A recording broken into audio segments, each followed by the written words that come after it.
Good morning. First of all, I'd like to apologise for those of you who saw my last little episode, which was when I wasn't very well and I was in bed. Apparently, when I looked at it later, I realised you got the most wonderful view, a bad description I suppose, the most disgusting view up my nostrils. And I promise next time I'm not well, I'll just skip that week and you won't have the pleasure of seeing up my nose. Just another thing, I'm getting a bit older, and I know I don't look it. I'm quite young for my age, really. However, I may repeat myself, and so, my mother has dementia, and things are not looking good for me. So just let me know if I repeat myself, and I'll try my best not to.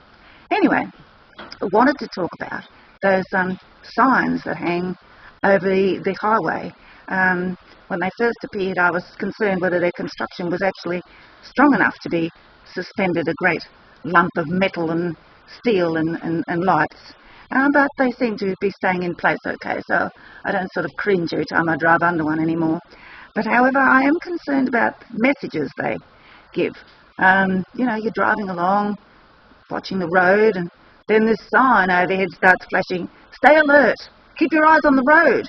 And I mean, you certainly would keep your eyes on the road if it wasn't for the flashing sign above you, distracting you. And anyway, my husband and I, again, were driving into Brisbane the other day, and there's the big signs, overhead, "Stay alert, keep your eyes on the road." And then this message came up, "Have you checked your tyres?"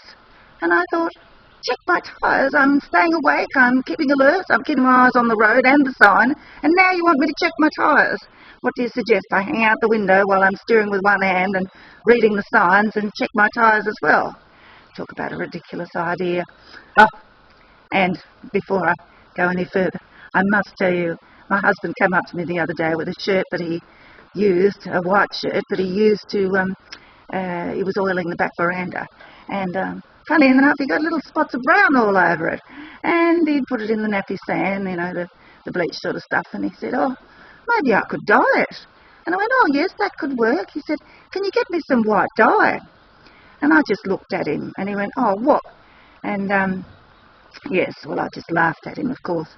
And if you're wondering out there if there's any men, what's so funny about asking for white dye? Well, the fact that you need to ask is the funny thing, really.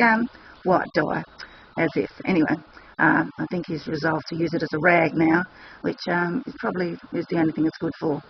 Anyway, that should do me for now, I think, and do remind me if I repeat myself or anything. I'm getting a little bit forgetful these days, so any sort of feedback from you would be great, and if it's not too insulting, I'll actually reply to you. Thanks.